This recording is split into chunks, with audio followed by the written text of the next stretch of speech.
Hi everyone, I'm Derek from Abrams Towing. This is Kevin from Freightliner. We're at the TruckWorld 2022 looking at the new electric EM2 straight truck. Kevin, if you have any specifics you can tell us, explain, would be great. Yep, so this is our EM2 straight truck. This is our first battery electric pickup and delivery truck.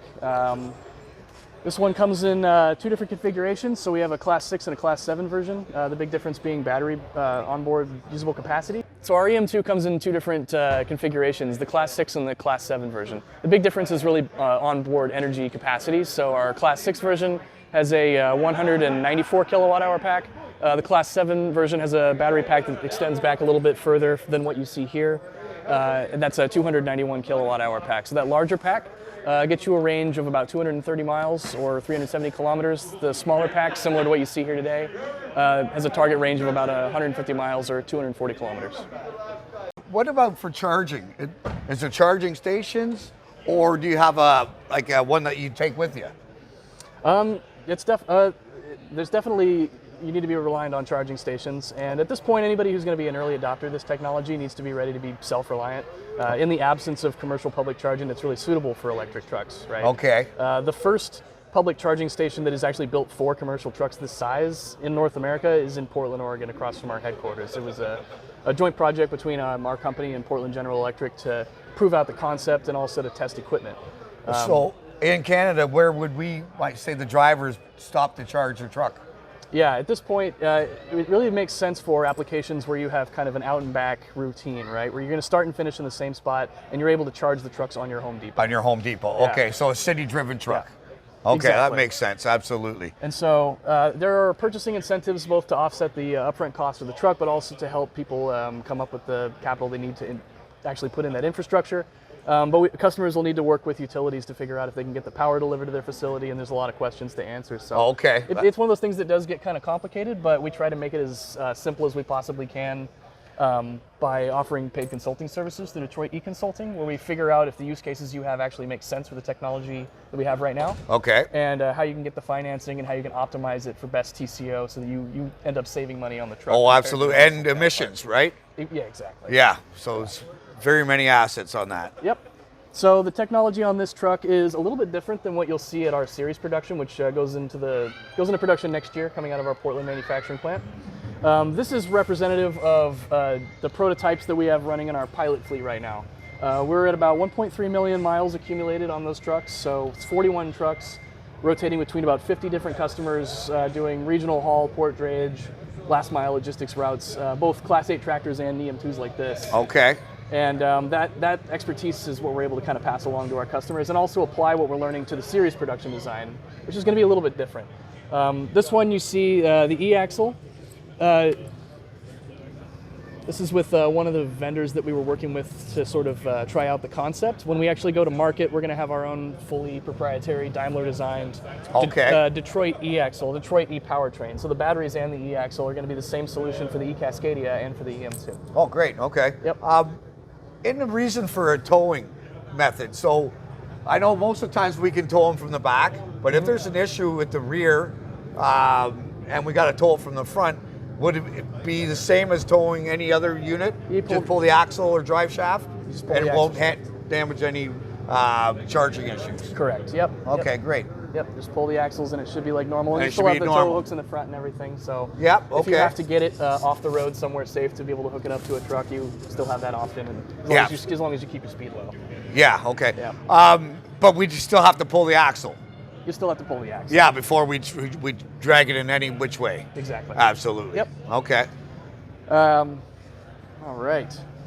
So yeah, the first configurations of this truck, I mean the first generation of EM2s that come out, it'll be box trucks like this or flatbeds. Okay, great. You'll start to see more applications open up in the future as we have more EPTO offerings come into the picture. And as we continue to improve the battery technology and add range to the vehicles. Yeah, so that's what we'd be interested in. So this is going to be in that kind of form as well. Sure. As a flatbed to carry cars and equipment. Yeah. What would be the towing capacity? So there is a little bit of a payload loss. I mean, with the addition of the batteries, these tend to run 4,000 or 5,000 pounds on average heavier than their diesel, similarly spec'd diesel M2. Yeah, so 4,000 or 5,000. Yeah. All right. So that's a little bit of a weight difference, definitely something to consider, but obviously it just depends on what your application is. If you always weigh out rather than cube out, it may not be a good candidate to electrify with the first generation. Yeah, okay. That makes sense for sure. And you're going to come out with a tandem flatbed, or is it all going to be a single axle? It's all going to be 4x2 at this point. I mean, anything's on the table. We're always looking at what applications make sense, and so the product roadmap, it's hard to know if we'll expand to those things in the future, but we don't have anything in the works yet for a 6x4. Perfect. Thank you. So, yeah, so this whole apparatus that you see underneath here, I mean, that's just power electronics and inverters. That's going to go away at production. We've packaged the inverters in rail. Oh, okay. So that's going to be cleared away. The battery packs will stay more or less where you see them now. Absolutely. This is like the smaller pack. The bigger pack goes back to the back. Oh, okay. We'll have a look in the cab. Sure. Okay.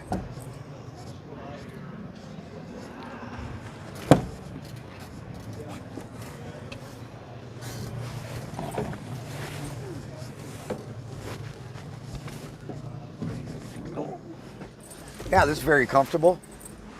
Yep, still your and everything else is right? Everything else is the same inside. Do you get a battery warning at all? That would come up on the dash. They'll tell you how many miles you got left or kilometers you have left. Yeah, that's correct. You'll always be getting a basic range estimation just based on how much capacity is left. It'll give you an estimate on mileage. We will have some additional features that are specific to battery electric that will be in the interface that you don't see in the diesel truck to give you some more data. Well, I see. There's a post-trip analysis. And it looks like a gas gauge, really. Yeah, and this is another thing that's going to be different when we go into production, right? This truck was built with this interior. There will be a refresh that applies to this interior by the time we actually go to production, so it'll be a little more digital and give us more opportunities to come up with a gauge cluster that's specific to the electric. Okay. So when do you think production will be out for sale? This will be next year. Yeah. Yep. Very nice. Yep. Yeah, our eCascadia Class 8 tractor goes into production here in just a few months, and then the EM2 will be following it next year. So if we want to take a look under the hood. Okay. So still some stuff under the hood. Now with the, not as much, but yeah, with the E-axles in the back, what's left under the hood is basically all your electric auxiliaries, all the pumps and compressors that used to run off the drive shaft through PTOs or however they're mounted. Now it's all independent high voltage. So you must save in weight motors. having less motor.